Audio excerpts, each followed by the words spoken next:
नमस्कार, मी महेश कुलकर्णी। आज आपण प्राचार्य रमणलाल शहा सर यांचं नवीन चॅनल चालू होणार आहे आणि काम चालू होते, त्या अनुषंगाने प्राचार्य रमणलाल शहा सरांशी हितगुज करणार आहे, दोन शब्द बोलणार आहे। मी सरांना विनंती करणार आहे की आज आपण त्यांचा जीवनपट इथं उलगडणार आहे। सर, तुम्ही खटावचे आहात हे समजलं, पण प्रत्यक्षात तुमचे बालपण कुठे गेलं, कसं गेलं त्याच्याबद्दल थोडं सांगा। माझं सर्व वयाच्या 68 वर्षापर्यंत सर्व आयुष्य खटावलंच गेलं। माझं प्राथमिक शिक्षण खटावलं झालं, दुय्यम शिक्षण खटावलं झालं आणि महाविद्यालयाकरता मी विलिंग्डन कॉलेज सांगलीला गेलो। तिथं मी FY पासून BA पर्यंत तिथं झालं। FY पासून BA पर्यंत सुदैवानं माझ्या आयुष्यात अशी गोष्ट झाली की मी एका खेड्यातून गेलो होतो आणि विलिंग्डन कॉलेजची इमारत पुण्याच्या SP कॉलेजसारखी आहे आणि कॉलेजला 110 एकर जमीन होती। आता एवढ्या मोठ्या महाविद्यालयातून एका खेड्यातून गेलो मी, तर माझ्या नशिबानं गेल्यानंतर पहिल्याच महिन्यात मला एका प्राध्यापकाने प्रश्न विचारला। वर्गात 120 विद्यार्थी होतो आणि मी त्या प्रश्नाला एकट्यानेच उत्तर दिलं। तेव्हा मग माझ्या लक्षात आलं की माझं वाचन फार होतं पहिल्यापासून, 8वी पासून। म्हणजे आमच्या सुदैवानं शाळेमध्ये 8वी 9वी 10वी 11वी प्रत्येक शाळेच्या बॅगेत 50 पुस्तकं होती, ती सगळी वाचून काढली होती। आणि तो तिथे मी वर्गात एकट्याने उत्तर दिल्यानंतर माझा आत्मविश्वास वाढला आणि मी दररोज रात्री 8ला अभ्यासाला बसायचो आणि पहाटे 3ला उठायचो। असं आयुष्यभर मी केलं। त्याच्यामुळं वर्गात सगळ्या विषयात मी पहिला नंबर होतो आणि BAला तिथे कॉलेजमध्ये पहिला आलो आणि नंतर इथे MA केलं सातारला आणि तिथेही विद्यापीठात मी फर्स्ट क्लासमध्ये पास झालो। आणि मग मला माझ्या नशीब असं की अतिशय गरिबीतनं माझं शिक्षण झालं।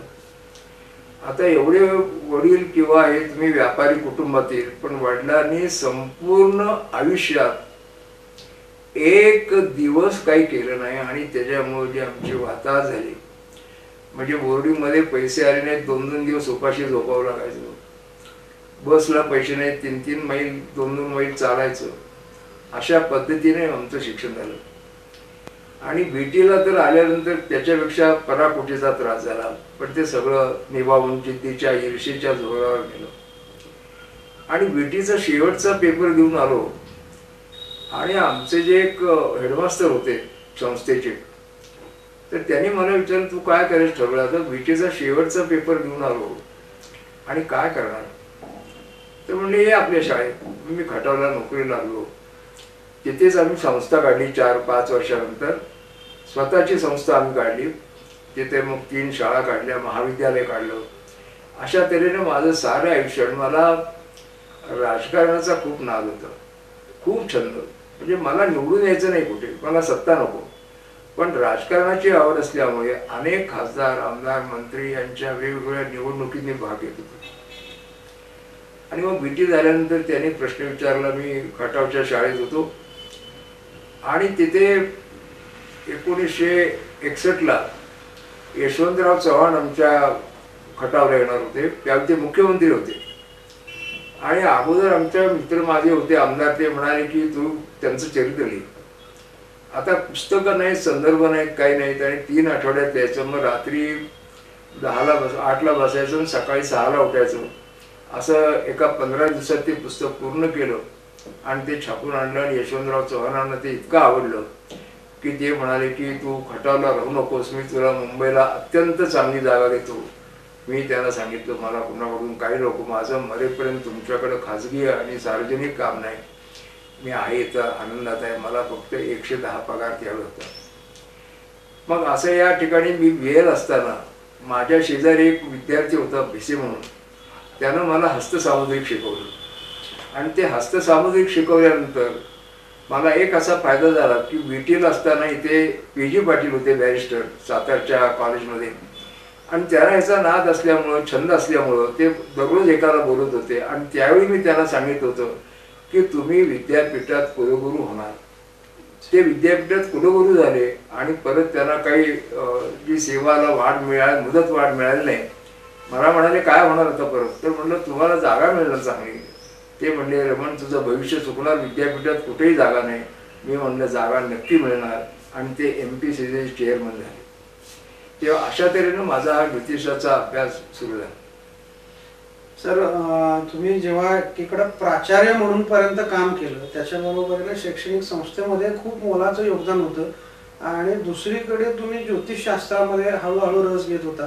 त्याची वाढ कधी व्हायला लागली, नेमकं कोण भेटलं किंवा कसं पुढे तुमची वाटचाल झाली ज्योतिषशास्त्रात? ते आत्ताच मी सांगितलं की तो भिसे म्हणून होता एक मुलगा कॉलेजमध्ये, माझ्या BA ला 74 वर्ष झाली आज, आणि त्याला मला हात बघायला शिकवलं. मी हात बघायला शिकवल्यानंतर माझी कुठलीही गोष्ट अशी असायची की अभ्यास वाढला पाहिजे म्हणून मी पुण्याला गेलो. राजा परांजपे, जादूगार रघुवीर अशा लोकांचे हात बघितले, पुण्यात अनेकांचे हात बघितले आणि अभ्यास वाढवला. आणि 1965 पासून मी ज्योतिष बघायला सुरुवात केली. त्याच्या अगोदर एक अशी गोष्ट झाली, माझं नशीब या ज्योतिषाच्या बाबतीत इतकं सुंदर की शांताराम आठवले यांचं एक नाडी ग्रंथ, एक अभ्यास हे पुस्तक वाचलं आणि त्यात ते घाणेकर गुरुजी म्हणून जे पुण्याला होते, जय हिंद क्लॉथ स्टोअरच्या मागे त्यांचा पत्ता होता आणि त्यांच्याकडं अस्सल भृगुसंहिता होती. आणि त्यांच्याकडे मी गेलो तर जाताना सगळा तो जिना मोडका वगैरे अशा अवस्थेत, म्हणलं इतकी अस्सल भृगुसंहिता आहे आणि इतर कोट्यावधी रुपये मिळायला पाहिजे, तिथं असं काय आहे व्यवस्था परिस्थिती. त्या गुरुजीने विचारलं. ते म्हणाले की आम्हाला आज्ञा अशी आहे की या भृगुसंहितेची जाहिरात करायची नाही, त्याच्यामुळे मी कुणाला सांगू शकत नाही. तुमचं नशीब मोठं म्हणून ते पुस्तक वाचलं आणि तो पत्ता वाचून तुम्ही इथं आला. आता त्याने जे त्या भविष्यात माझं जे निघालं त्यात संपूर्ण त्या माझ्या पत्रिकेत ज्योतिष हा विषय सगळ्या घरात आला आणि हा अंतर्ज्ञानी आहे आणि इतकं काही भविष्य निघालं की मी ते तुम्हाला आज सांगणार नाही. ज्यावेळी मी ज्योतिषातून पूर्ण निवृत्त होईन की मी आज जर किती भविष्य चांगलं निघालं त्यात ते सांगितलं तर लोकांना खरं वाटणार नाही. इतकं जबरदस्त त्यात निघालं. आणि नेमकं त्याच वर्षी मुंबईला पंडित एक होते आणि ते पंडित असे होते राजगुरू पंडित. त्यांचे नेपियन सी रोडवर 3 बंगले होते आणि मोठ्या मोठ्या लोकांना ते कर्ज, इतके श्रीमंत होते. सगळ्या भारतातले राजे आणि परदेशातले लोक त्यांच्याकडे भविष्य बघायला येत होते. सुदैवानं तो पत्ता मिळाला. त्यांच्याकडे मी पत्रिका दाखवली आणि त्याच्यात ही भविष्याबद्दल इतकं काही निघालं की मग मी 1973 ला ठरवलं की आता आपलं हेच नशीब, हेच ज्योतिष आणि हेच करायचं. आता तुमची ग्रंथ संपदा खूप मोठी आहे. तुमचं लिखाण नेमकं कधी सुरू झालं आणि ज्योतिषशास्त्रातले ग्रंथ तुम्ही किती आतापर्यंत लिहिलेत आणि ज्योतिषशास्त्रा व्यतिरिक्तही तुमचं खूप मोठं लिखाण आहे आणि खूप मोठा अभ्यास आहे, तर त्याच्याबद्दल लोकांना थोडंसं ऐकायला आवडेल. ते सुरुवातीला आम्ही इथे ज्योतिष वर्ग सुरू केली, संस्था सुरू केली आणि सातारा जिल्ह्यामध्ये जवळजवळ 1000 विद्यार्थी आपल्या संस्थेमार्फत तयार झाले. मग त्यावेळी आम्ही पुस्तकं लिहिली, छोटी छोटी पुस्तकं. मग नंतर ज्योतिषशास्त्रावर विवाह ज्योतिष पुस्तकं लिहिली, वेद भविष्याचं पुस्तकं लिहिली आणि वयाच्या 80व्या वर्षी ज्योतिषाचे 3 खंड लिहिले. त्यात सर्व भारतातले सर्व पंतप्रधान, राष्ट्रपती, भारतातले केंद्रीय मंत्री, महाराष्ट्रातले मुख्यमंत्री, महाराष्ट्रातले इतर मंत्री, खासदार, आमदार आणि सगळ्या जगातले, इंग्लंड, अमेरिका, पाकिस्तान, कोलंबो, जगात असा देश नाही की या सर्व जगातले पंतप्रधान, राष्ट्रपती, सर्व जगातले श्रीमंत लोक, धनाढ्य लोक, जगातले साधू संत, जगातले डॉक्टर्स, इंजिनियर्स, नोबेल पारितोषिक विजेते, अभिनेते, अभिनेत्या, संगीत दिग्दर्शक, क्रीडा, क्रिकेट मधले जगातले सगळे लोक, बॅडमिंटन, जगातला एकही विषय असा ठेवला नाही. त्यात संपादक होते, लेखक होते, साहित्यिक होते, कादंबरीकार होते, नाटककार होते. ज्योतिष महाराष्ट्र साहित्य परिषदेचे अध्यक्ष, अशा सगळ्या लोकांच्या पत्रिकेचे 3 खंड मी काढले आणि ते सुदैवानं पुण्यामधून लोकांनी हितवून खंड नेले. 3 ते 3,500 खंड ते खपले. अशा तऱ्हेने ज्योतिषशास्त्रामध्ये एक मोठं काम त्या ठिकाणी केलं.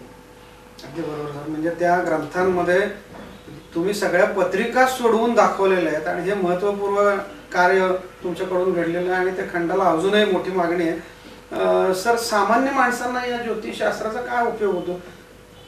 आता हे पहा, हे ज्योतिषशास्त्र म्हणजे एक साधारण ब्रह्मांड आहे. सारं जग या ज्योतिषाच्या या शास्त्राच्या कवेत आहे. की सर्वसामान्य माणसाला अशी एक अवस्था असते की मी नोकरी करू का व्यवसाय करू, मला नोकरीत यश आहे का. मी असे अनेक लोक आहेत की जे नोकरी करतात पण ज्यांच्या पत्रिका इतक्या सुंदर होत्या, मी त्यांना अत्यंत कडक शब्दात, कठोर शब्दात बोलून नोकऱ्या सोडायला लावून व्यापार केले. ते कोट्याधीश आहे. अचानक त्यांना मी सांगतो, ज्यांना शेअर्स मध्ये पैसे मिळतील त्यांनाच मी शेअर्स सांगतो, बाकी ज्यांना मी शेअर्स सांगत नाही. तुम्ही विद्यार्थी मॅट्रिक झाल्यानंतर सगळ्यात मोठं महत्वाचं, तो मेडिकलला जाऊ देत, इंजिनिअरिंगला जाऊ देत, कॉमर्सला जाऊ देत, तो IAS होणार, IPS होणार, कोणत्या क्षेत्रात त्यानं शिक्षण घ्यावं हे या ठिकाणी मौलिक मार्गदर्शन होऊ शकतं. त्याचप्रमाणे तुमचं आरोग्य चांगलं नाही किंवा एखादा तरी तुम्हाला मोठा आजार येणार, मग आम्ही त्यांना सांगतो तुम्ही विमा उतरा, म्हणजे तुमचा जो 4-5 लाख खर्च येईल तो त्या ठिकाणी वाचेल. अशा तुम्हाला ज्यांचं आरोग्य बरोबर नाही त्यांना सांगतो तुम्ही व्यायाम करा, योगासनं करा, नियम संयमानं राहा, विवेकानं राहा. असं जे त्याच्या जीवनात त्या पत्रिकेमध्ये जे चांगलं आहे ते वाढवायला सांगायचं आणि ज्या उणीव आहेत, कमतरता आहेत ते कमी करायला लावायचं. म्हणजे काही व्यक्तींचं असं असतं की काही स्वभाव राशी, मग ते चंचल असतात. मग त्यांना बाबा तुम्ही कणखर कसे राहा, मनाचा कणखरपणा कसा ठेवायचा, ह्या गोष्टी या ज्योतिषशास्त्रातून अनेक गोष्टी सांगता येतात. मग तुम्ही अनेकांचं पत्रिकेमध्ये आपण रामायण आणि महाभारतामध्ये भाऊबंदी बघितलेली आहे की पत्रिकेत जर भावाचं जर जे घर आहे तिसरं ते जर बिघडलं असेल तर आम्ही त्यांना सांगतो की वडील जोपर्यंत आहे तोपर्यंत वाटण्या करून घे, तुला वडिलांच्या नंतर वाटण्या मिळणार नाही. अशा जीवनातील जे असंख्य प्रश्न आहेत, या प्रश्नाला उत्तर देणं हे ज्योतिषात शक्य आहे. जपानमध्ये भूकंप केव्हा येणार हे याचं संशोधन झालंय. त्याच्यामुळे भूकंपाची हानी कमी होते, जीवित हानी कमी होते. तेव्हा तुम्हाला आपण टॉर्च बॅटरी लावतो ती दिवसा लावत नाही, रात्री लावतो. मग तुम्हाला पुढं खड्डा केव्हा आहे, खासकळगे केव्हा आहे, चांगला काळ आहे त्यावेळी आम्ही लोकांना सांगतो तू धाडस कर, तू व्यवसाय वाढव. आणि ज्यावेळी शनीची 7:30 आहे त्यावेळी आम्ही सांगतो की आता धोका होऊ शकतो, धाडस करू नको, विश्वास कोणावर ठेवू नको, प्रत्येक गोष्ट स्टॅम्प पेपरवर कर. अशा ज्या व्यवहारातल्या ज्या गोष्टी आहेत त्या सर्वांचं मी मार्गदर्शन करतो. आपण मी बघितलं आलो तुम्हाला आणि अनेक चांगल्या मोठ्या महान लोकांच्या भविष्य तुम्ही सांगितलं आणि त्यांचा संबंध आला. धीरूभाई अंबानींसारख्या व्यक्तीकडे तुम्ही गेला होतात, बाळासाहेब ठाकरेंसारख्या व्यक्तींकडे तुम्ही गेलात, अगदी तिथं पासून जादूगार सुहानीसारख्या असतील, अशा अनेक दिग्गजांची तुम्ही भविष्य वर्तवलीत. हे नेमका प्रवास कसा घडला, किती लोकांच्याकडे तुम्ही आतापर्यंत कोणाकोणाची भविष्य वर्तवली आणि ती कशी त्यांच्यापर्यंत किंवा लोकांपर्यंत पोहोचली? माझ्या नशिबानं परत एक गोष्ट अशी झाली की माझे मित्र आमदार होते आणि ते काय म्हणायचे की तुम्ही मुंबईला जाणार तर ते मुख्यमंत्र्यांना तुम्हीच भेटा, तुम्ही सगळी कामं करा. त्याच्यामुळे मी साधारणपणे अनेक वेळा महिन्यातून 8-8 दिवस मुंबईला असायचो. आणि ज्या सचिवालयात नकळत लोकांच्याकडे कळलं की शहासरांना भविष्य येतं, मग सगळे सेक्रेटरी आणि मला जी याला प्रोत्साहन मिळालं ते बिहारमधले, उत्तर प्रदेशमधले, मद्रासमधले जे सेक्रेटरी होते, IAS होते, IPS होते, त्या सगळ्या लोकांनी मला खूप प्रोत्साहन दिलं की सर तुम्ही वाढवा. जवळजवळ 200 ते 250 IAS, IPS, commissioner, IG, DIG अशा या प्रशासनाच्या क्षेत्रातील इतक्या लोकांच्या पत्रिका सातारा जिल्ह्यातले हे येत्या गेल्या 5-6 वर्षात मी जरा तिकडे लक्ष दिलं नाही, पण जेवढे सातारा जिल्ह्यातले जेवढे कलेक्टर होते, जेवढे DSP होते, त्यांच्या घरी वर्षातून 2 महिन्यातून मी त्यांच्या घरी असायचो त्या प्रत्येकाच्या पत्रिका गोळा करणं, डेटा असल्याशिवाय तुम्ही काही करू शकत नाही. आता इथे जादूगार सुहानी तुम्ही नाव काढलं, ती इथं आधी 9 वर्षाची मुलगी आणि एवढे प्रयोग करते, तर तिची मी तिला घरी गेलो, तिथे बोलून घेतलं, तिची पत्रिका तयार केली. ती मुलगी आता इतकी पुढे गेलेली आहे की ती आता परवा आयडॉल मध्ये तिचा कार्यक्रम झाला. तिने एकाला प्रश्न विचारला, त्यांनी सांगितलं की तिला मुलीने सांगितलं की तुम्ही मनात कुठलंही गाणं धरा. आता हिंदी सिनेमात लाखो गाणी आहेत, तिनं बरोबर गाणं सांगितलं. एकाला सांगितलं तुमची तारीख तुम्ही कुठल्याही आकडा मनात ठेवा किंवा तुमची जन्मतारीख आहे. एका बाईला सांगितलं तुम्ही परदेशाला कुठे जाणार ते मी सांगते. तिने सांगितलं अमक्या देशात जाणार. त्याच्यापेक्षा आणि गमत होतं, तिने सांगितलं चित्र काढा सगळ्या लोकांना. त्या सगळ्यांनी झाडाचं चित्र काढलं होतं. एका माणसाने अगदी वेगळं चित्र काढलं होतं. तिनं आपला फ्रॉक काढला आणि मागं दाखवलं, हे बघा तुमचं माझं चित्र कसं आहे ते. म्हणजे परमेश्वराशिवाय तुम्ही नेमकी तुमची जे तारीख काय, तुम्ही कोणत्या देशात जाणार, तुमचं कुठलं एखादी गोष्ट तुम्हाला आवडते, इतकं सांगण्यापर्यंत तिची तयारी गेली आहे आणि सगळ्या जगभर ती जाते. आणि तिच्यात ती शिकली नाही, एकाही शाळेत गेलेली नाही, कुठल्या शाळेत न जाता तिनं पुस्तकं लिहिली आणि आज जगभर फिरते. ते सगळं तिच्या पत्रिकेतच आहे. म्हणजे पत्रिकेमध्ये या सगळ्या आयुष्यात घडणाऱ्या सगळ्या घटना आपल्याला पत्रिकेतनं बघता येतात सर. प्रत्येक घटना नव्हे, तुमचा स्वभाव, तुमचा कॉन्शियस, तुमचा अनकॉन्शियस, तुमच्या मनात काय आहे, तुमच्या सुप्त भावना काय आहेत, तुमची व्यक्तिमत्व कसं आहे, तुमचा दृष्टिकोन कसा आहे, तुमचा स्वभाव कसा आहे, तुमच्या मनाची ठेवण कशी आहे, तुमचे विचार कसे आहेत, तुमच्या मनाची परिपक्वता किती आहे, हे सारं तुमच्या जीवनाचं कण प्रत्येक गोष्ट ज्योतिषातून सापडते. सर आता तुम्ही ज्या लोकांना भविष्य सांगितली आणि खरी ठरली असे कोण लोक आहेत की खरंच तुम्ही सांगितलं आणि तसंच घडलं? आता ज्योतिषामध्ये इथे सुशील कुमार शिंदे कराडच्या साहित्य संमेलनात होते आणि मी त्यांना सांगितलं की तुम्ही पुढच्या 2 महिन्यात मुख्यमंत्री होणार, 2-3 महिन्यात. ते म्हणाले की अहो 2-3 वेळा ती संधी गेली.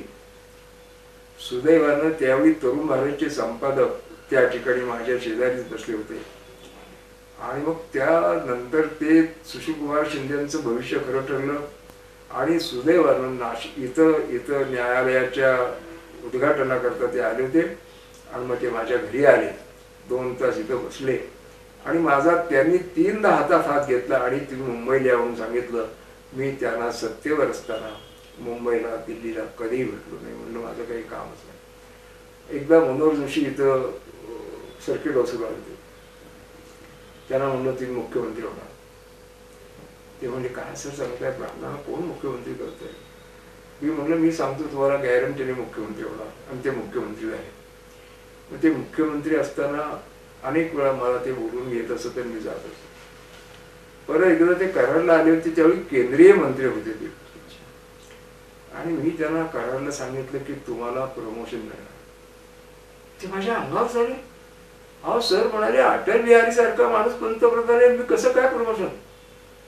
मी म्हणलं मला जे दिसतंय ते मी तुम्हाला सांगितलंय. बघा आता काय होतं ते लोकसभेचे सभापती झाले. सभापती ही गोष्ट अशी आहे की पंतप्रधानांना सुद्धा सर सर असं या म्हणावं लागतं आणि त्यांना नमस्कार करूनच त्या ठिकाणी जावं लागतं. इतका त्या लोकसभेच्या सभापतीला मान सन्मान आहे. तो सन्मान मी सांगितल्याप्रमाणे मनोहर जोशी साहेबांना मिळाला. त्याच्यानंतर पी.जी. पाटलांचं सांगितलंच. त्याच्यानंतर मनोहर जोशींच्याकडे मी गेलो. मनोहर जोशींच्याकडे तर जात होतो पण माझ्या सुदैवानं माझे एक मित्र डी.वाय. पाटील राज्यपाल होते. ते आणि आम्ही ते म्हणले की आपण बाळासाहेब ठाकरेंच्याकडे जाऊया. आम्ही 9 वाजता गेलो आणि 1:30 वाजता बाहेर आले. तर त्यांच्या मिसेस होत्या, त्यांनी मग त्यांच्या घरातल्या पत्रिका बघितल्या. बाहेर आम्ही खूप बसलो, गप्पा मारल्या. मला बाळासाहेबांनी सांगितलं तुम्ही नंबरचा अभ्यास करा, नंबरचा. आणि बाळासाहेबांच्या सारखा. आणि आम्ही बाहेर आल्यावर ते बाहेरचे खासदार आमदार म्हणले आमचं सगळं आयुष्य गेलं, इथे 10 मिनिटं मिळत नाहीत आम्हाला आणि तुम्ही 4.5 तास आज जाऊन बसलाय. हे एक अत्यंत या माणसाच्या जगातला, भारतातला एक अतिशय ज्याची एक वेगळी आठवण ज्या व्यक्तीने ठेवली त्या बाळासाहेब ठाकरेंना भेटायला मिळालो. तिथेच असून नशिबाची की नेमकी मला बाळासाहेब ठाकरे म्हणाले की माझ्यापेक्षा धीरूभाईंना तुमची जास्त गरज आहे, तुम्ही धीरूभाईंना भेटा.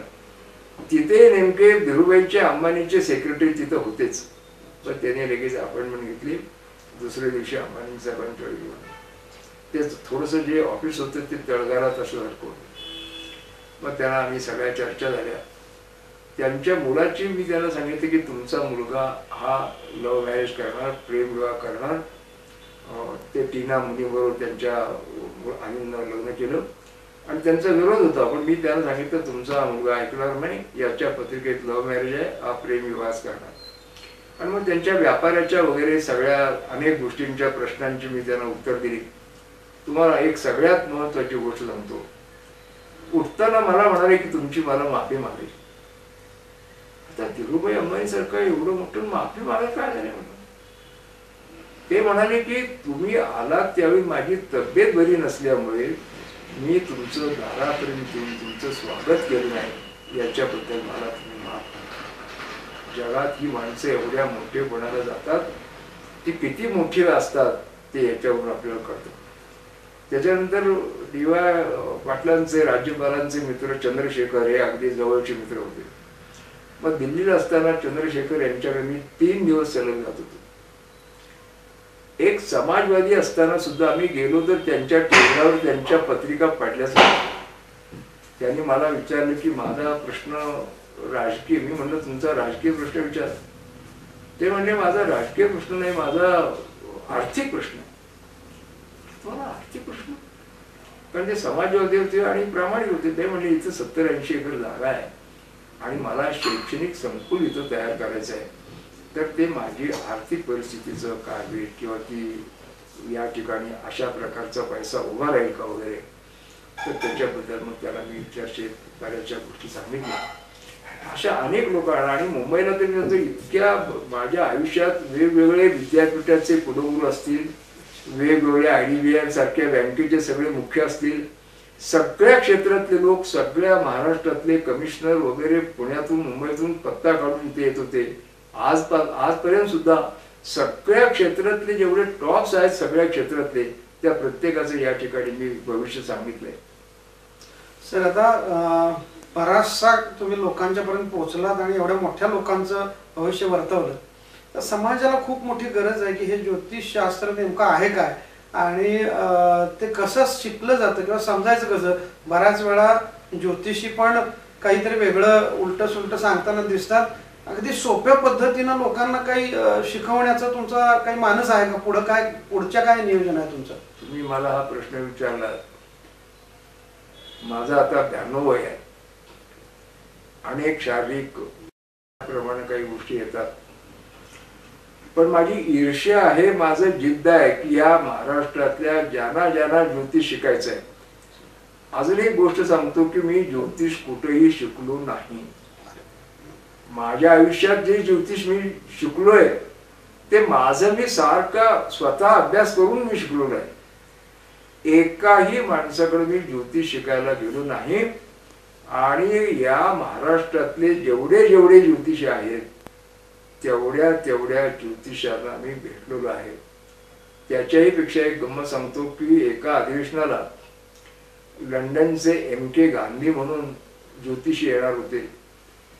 ते MK गांधींच्या विषयी मला कुतूहल होतं की आपल्या फलटणचा सातारा जिल्ह्यातलाच माणूस आणि जागतिक प्रसिद्धी होती त्याला, म्हणजे आणि इतकी फी होती प्रचंड की काही विचारच नका. तर ते एकदा मुंबईत असताना एका इंग्लिश बाईने सांगितलं की तू इंग्लंडला ये, इथं काम करू नकोस आणि जास्ती फी ठेव तर तुझं ज्योतिष चालेल. आणि मग ते लंडनला गेले आणि तुझं पैसे झाले. पण ते अधिवेशनात आलं. मी त्यांना तुम्ही उतरलाय कुठे, तर म्हणजे डी.वाय. पाटलांचे. तर बोलले चला. तिथे माझी डी.वाय. पाटलांची पहिल्यांदा ओळख झाली आणि डी.वाय. पाटील मला म्हणाले की तुम्ही माझं भविष्य लिहून द्या.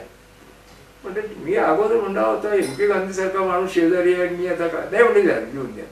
मी त्यांना लिहून दिलं.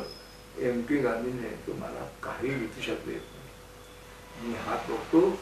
आणि त्यांनी मला त्यांची पत्रिका सांगितली नाही, फक्त एवढीच गोष्ट सांगितली की धनस्थानात माझा कन्येचा राहू आहे. एवढ्या गोष्टीवर तर ते आपलं जे नॉलेज आहे हे लोकांच्या पर्यंत कशा पद्धतीने वाटेल त्या पद्धतीनं, जितकं मी शिक्षकच आहे हाडाचा, सामान्य माणसांच्या पर्यंत हे ज्योतिष गेलं पाहिजे. आणि येणाऱ्या 4 महिन्यात 6 महिन्यातच करेल. आणि पुढचा ज्यावेळी दसरा येईल त्यावेळी महाराष्ट्रातल्या ज्यांना ज्योतिष शिकायचं आहे ते ज्योतिषात उत्तम पारंगत होतील एवढी मी या ठिकाणी हमी देतो. आणि म्हणून मला महाराष्ट्रातल्या सगळ्या लोकांना आवाहन करायचं आहे की तुमचं वय किती असू देत, जसं मी कोणाकडेही शिकलो नाही, मी आता तुम्हाला शिकवणारच आहे. आणि 2दा 3दा तुम्हाला किती वेळा वाटेल तितकं वेळा मी एक गोष्ट परत परत शिकवणार. मला शिकवण्याचा कंटाळा नाही, लोकांचा कंटाळा नाही. हे ज्योतिष इतकं सुंदर शास्त्र आहे की जगातलं कोणतंही शास्त्र, अर्थशास्त्र, हे डॉक्टर्स आहेत, हे गायनेक आहेत, हे चाइल्ड स्पेशलिस्ट आहेत, हे अमुक आहेत, हे इंजिनियर. मनमोहन सिंगनी मला, सुशील कुमारनी सांगितले की मनमोहन सिंगना तुम्हाला भेटायचं आहे, त्यांना आवड आहे. म्हणलं आता मला दिल्लीला येण्याची काही मला परिस्थिती नाही. तेव्हा तो आपली जी कल्पना आहे, मला सगळ्या क्षेत्रातले जे अत्यंत उच्च दर्जावर आहेत ते सगळे लोक भेटलेत. आणि सगळ्या लोकांच्या हजारो पत्रिका माझ्या तोंडपाठ आहेत, हजारो. तेव्हा या सगळ्या लोकांना अगदी, आणि मी शिकवताना काय करणार आहे, अगोदर गोडी वाटली पाहिजे. आणि गोडी वाटण्याकरता अगोदर मी त्याला काळसावर नेणार आहे की बाबा हा विवाह सुरुवातीचा प्रश्न, जो सगळ्यात माणसांचा महत्वाचा प्रश्न, विवाहाचा आम्हाला मी लोकांना सांगतो की सगळी माझी प्रश्नांची उत्तरं चुकली तरी चालतील, पण विवाहाचं उत्तर चुकलं की तुमचं आयुष्य त्या माणसाचं, मुलीचं, मुलाचं खराब झालं. हा सगळ्यात जटिल प्रश्न आहे की त्याचं संपूर्ण लाईफ, संपूर्ण आयुष्य त्या वैवाहिक सुखावर अवलंबून आहे. आणि म्हणून आपण सुरुवातीलाच वैवाहिक हा विषय घेणार आहे. आणि मग घटस्फोट का होतात, उशिरा लग्न का होतं, प्रेमविवाह कोणाचे होतात, प्रेमविवाह कोणाचे सक्सेसफुल होत नाहीत, कोणाचे सक्सेसफुल होतात, याच्यापासूनचे सगळ्या गोष्टी. आणि त्याच्याकरता एका नियमाकरता तुम्हाला 100 पत्रिका, 50 पत्रिका लागल एवढ्या पत्रिका माझ्याकडे आहेत. तेव्हा तुम्हाला नियम, आता मी नवीन 2 पुस्तकं लिहिली, ते 1000 माणसांच्या पत्रिका एका नियमात बसवलेल्या आहेत की जगातले जे वेगवेगळ्या हुद्द्यावर गेलेत, कलेक्टर झालेत, कमिशनर झालेत, ज्यांना संधी मिळाली, अशा 1000 माणसांच्या पत्रिका एका नियमात बसवलेल्या आहेत. तेव्हा हे सगळं मी लोकांना शिकवणार आहे. लोकांनी फक्त या गोष्टीला, याला फी काही नाही तुम्हाला. हे आपणाला केवळ हे ज्ञान कुणी मला परमेश्वराने दिलेलं आहे. हे ज्ञान माझं नाहीच आहे, हे परमेश्वराचं आहे. तुकारामाने सांगितलं तुझं काही नाही, सगळं परमेश्वराचं आहे. हे या ठिकाणी हे जे भरलेलं माप आहे ते ओलांडून टाकायचं आहे. सगळं आपलं ज्ञान, हा खजिना जो ज्योतिषाचा आहे, ज्ञानाचा, हा सगळा लोकांच्या पर्यंत आपल्याला पोहोचवायचा आहे. ही गंगा घराघरात पोहोचवायची. आणि ज्योतिषासारखं जगात कोणतंही शास्त्र नाही. तुमचं अगदी कण आणि कण तुमच्या शरीरातला, मनातला सगळा उघड सांगता येतो जितकं तुम्ही. आणि दुसरी गोष्ट सांगतो की टिरो नावाचा माणूस इथं चुकून आला येते मुंबईला, आणि माहीमला तो एका ब्राह्मणाने त्याला हे ज्योतिष शिकवलं. आणि जगातल्या सगळ्या ग्रंथालयात टिरोची पुस्तकं आहेत जगभर. आणि ते हस्तसामुद्रिकावरची टिरोची पुस्तकं जगातल्या एक लायब्ररी नाही तिथं टिरोचं पुस्तक नाही. आणि तो शिकला इथे आपल्या महाराष्ट्रात, मुंबईला, आणि एका ब्राह्मणाने त्याला ती विद्या शिकवली. तेव्हा हे ज्ञान जगामध्ये आपल्या भारताकडे आहे. भारताशिवाय हे ज्ञान जगात कुठे नाही. आणि भृगु ऋषी म्हणजे 5000 वर्षापूर्वीपासून 10,000 वर्षापूर्वींचं हे शास्त्र आहे. 96व्या वर्षी सुद्धा मी हा निर्धार केलाय की लोकांच्या पर्यंत हे ज्योतिष आपल्याला न्यायचं आहे. धन्यवाद सर. आज आपण बोलल्यामुळे लोकांना आणखी तुम्ही समजायला लागलात. आणि निश्चितपणाने प्राचार्य रमणलाल शाह ज्योतिष अकॅडमी हे जे नवीन घेऊन येते पर्व, तुम्ही त्याच्यामध्ये लोकांना, सामान्य लोकांना ज्योतिष शिकवणार आहात.